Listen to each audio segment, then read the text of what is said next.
Hi everyone, so I'm halfway through the morning session that I missed out on, and the morning session was very nice. They had the introduction, they had an indigenous dance, first time I've seen that and at an HRPA event. So like I was saying, this is the move. You're going to see more and more of this happening, and you're going to see more and more lands being given back to the indigenous people legally. It started in BC and it's going to grow. They don't have to go and tear down the statues of the colonialists and all that. It's going to come. This is the beginning.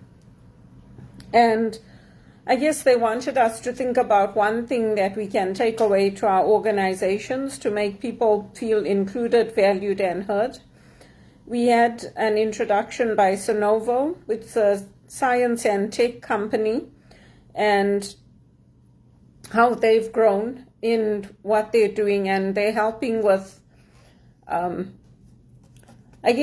fertilization of the human embryo. Like people who can't have children, they're helping with that now, and they're on the cutting edge of that. And then the session by Madison Tevlin, she was born with Down syndrome, was really good. She's an actress, and she was basically talking about how stereotypes create invisible barriers. Disabilities can be seen or they can be unseen. And when people have disabilities, people decide what we can do and cannot do without asking us. I've had that happen to me with my aunts and uncles. Even now, as an adult, there's nothing wrong with me, but they'll be sitting and talking and saying, maybe she should do this, maybe she should do that. And I'm sitting right there. And of course, me being polite, I don't say anything. I just let them carry on. But it's very rude socially to do that to somebody, whether you have a disability or not. So people shouldn't make assumptions. They should ask us. Because it makes you feel like you're not even there. It makes you feel invisible, and every person thrives when they are fully seen. And I agree completely with what she was saying. I'm a normal person. I don't have extreme disabilities. I don't have that. But whether you are disabled or not, that's not a nice thing to do to somebody. Every person with or without a disability needs to thrive.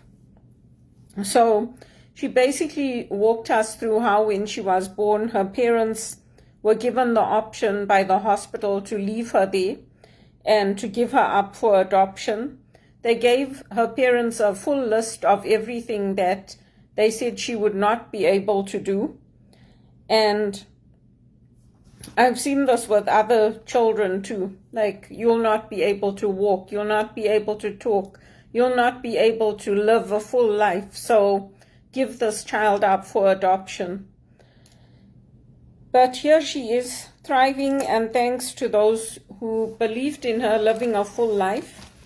She presented an advert that she did, and very beautiful woman. So it's good to know that it's not just disabled people that feel that way, it's even people who are normal. And people with disabilities are twice as likely to be unemployed. They'll get messages like, it's too complicated. They will not be able to keep up.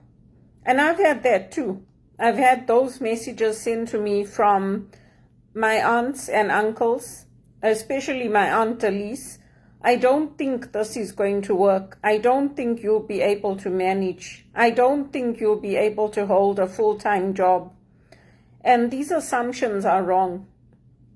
So stereotypes hurt companies and teams. They bring your morale down. They make you depressed.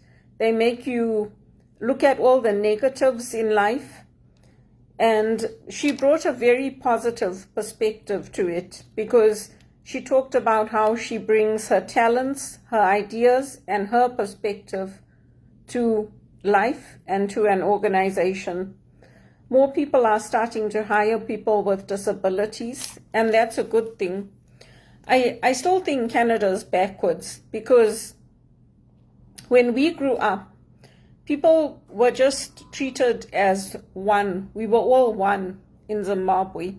Yes, you had to be gentler and kinder with people if they were crippled in a wheelchair.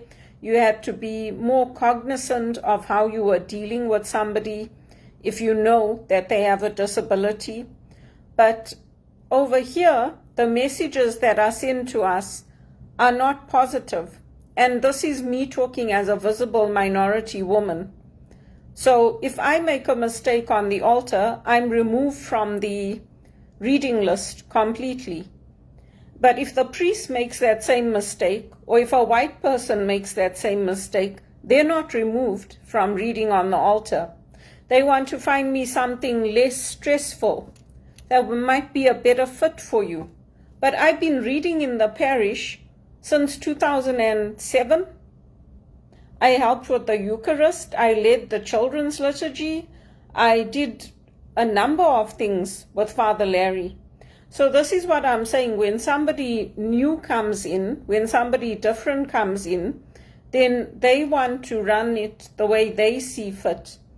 And sometimes it could be a visiting priest. It could be a priest that hasn't worked with me, who doesn't know me. But I'm like, you know what? You make mistakes too all the time. Other readers make mistakes too all the time. So how come I'm the only one being removed from the reading roster for 2 years? And I push back now. I tell people now. I told my Aunt Elise, that's not true. I can hold a permanent job. I will do well. I've always done well. And I tell my uncles that too. I tell colleagues that. Because we all have people who believe in us. We have our friends. We have other family members. We have other people who say, you know what, you can do it. Just ignore them. And those are the type of people we need surrounding us, especially when we're going through unemployment, when we're adjusting to a country, when we're facing systemic barriers. I had people that even were lecturers who were blind teaching in South Africa. So this idea about we need to be more inclusive, we need to have more diversity, we need to be more accessible, it's born out of this culture here in North America. And that's why for me it's so frustrating. That's why I don't even talk anymore. Because if I talk and I open my mouth, everybody gets upset. Because for them, I'm coming from the third world. I'm coming from Africa. So they're not willing to listen to my perspective and to listen to what I have to say because they think they know better. Never mind that I lived in England before I came here and I worked there and I traveled around Europe. All of that is completely disregarded. So it gets very, very frustrating, and I'm glad that HRPA had her today on the conference. I'm glad they had her because it's an important voice, and it's important that people listen and that they know. There are many disabled people in this world. There are many people who are born with disabilities. That doesn't mean that our families give them up for adoption or euthanize them, or have an abortion. It doesn't mean that. So I still think Canada has a long, long way to go. And the fact that they need policies around it just shows you. They need the policy. Why? Because there's no love. That's why. Because when you operate out of a place of love, when you operate out of a place of the right values, you don't need those policies. You'll be doing what is right automatically. And maybe it sounds like, oh, there she goes again. She thinks she's better than others. That is not the case. But I also want my voice heard. I want my perspective heard. And I don't want to hear on the call center calls, there she goes, ticking off the boxes. And they say that to me directly. Very rude. Oh, there you go, you're ticking off the boxes. I say, no, I'm not ticking off the boxes. I don't have boxes to tick off. I'm trying to help you. I tell them because they don't know that they're talking to a master's graduate who went to the best business school in the world for Rotman, or went to Wits, or is educated, for them, they're very condescending and they're very rude. And then they'll say to me, don't be condescending. I'm an educator. I said, I'm not being condescending and I'm not being rude. I'm just telling you that I'm trying to help you. Because I'm also tired of going into jobs and people making assumptions of what I can do and cannot do, and my pay grade being 10 times below what it should be in this country. Because it's the truth. It's the truth. I have friends who are disabled. I have people in my life who, they're like family to me, who are disabled, but they live full lives. And many of us are even caregivers to our parents, to the elderly. Many of us, including in my friends who are in England, in South Africa. So really and truly, it's about your worldview, and it's about how you are looking at what we are bringing to the table in your organizations. It's not good enough to say that, oh no, we're not going to accommodate you. We're not going to put you on a day shift if you need it. We're not going to give you that extra break. Because more and more people, because of how the lawyers and the legal system operates in this country, more and more people are becoming disabled. Because they're too hard on people here. That's why.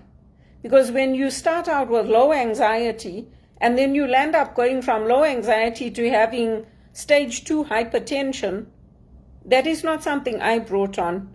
That is a result of the circumstances created in the company I worked for. And the low paid jobs and the abuse on the calls. That's the result of it. And it didn't only happen to me. It's happened to many other people.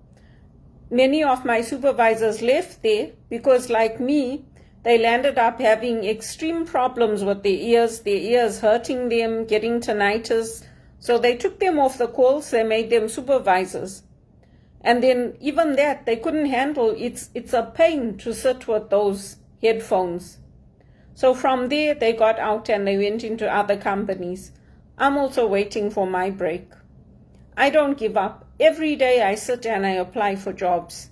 I apply for management jobs. I apply for retail jobs. I apply for any job that I can get to get an income coming in. And this education that I have is not minimum wage education, but I use it in my jobs. Why? Because of the discrimination in this country, I can't get into a management job.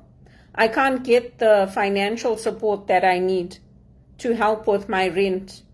I can't get the financial support that I need to help with upgrading my skills. That's why. Whatever help I got from family. Even renewing my HRPA dues, if I didn't have that little bit of help from the family, I wouldn't have been able to renew my HRPA designation. And I worked hard to get it. I didn't have AI writing papers for me, or I didn't get somebody else to write my papers for me or cheat on my exams. I did it the right way. And instead of being promoted and elevated and held up as a good example for others and an inspiration for others, I got treated the worst. So if it's happening to me, rest assured it's happening to others. And the disabilities in this country are growing because of the circumstances that our government, our institutions, and our families are allowing to be created. Because believe you me, my getting stage 2 hypertension was completely avoidable. Completely. Because I used my voice, I raised my voice, I told them over and over and over. Even when I got those nosebleeds, I told them. Did they do anything to fix it? No, they didn't. Their attitude is, if you can't do the job, we'll get somebody else in. Thanks for your service. Gone are the days where companies wanted you to stay with them, where if you worked 5 years, you got a big reward. You worked 10 years and even bigger reward. Oh no, now it's like you're like an animal. Oh yeah, employee of the month, this month. Next month, you don't make Employee of the Month, you can go. Where's the loyalty? There's no loyalty, because those are the values that they are building. So I'm glad they had that session today. It was good, because that's not what I want in my life. That's why I want to go to England, because I value loyalty. I value longevity in service. I value people who don't say to me, we don't think you're going to be able to hold a job. We think you have mental problems because you're in and out of jobs, when companies are doing it on purpose. They're hiring for just-in-time delivery of projects on purpose, and then I get blamed for that. It's not me. It's the company culture, and it's the culture they're creating in Canada. Companies are going to land up with more and more disabled people because they are not willing to take a preventative measure. That's why. And that's why I'm saying it. And I'm saying it for my friends as well. I've had friends who have had accidents who have landed up becoming disabled. But they are teachers, they are doctors, they are lawyers. They're all holding full-time jobs. And so did I, until I lost my job because of work shortages. So did I.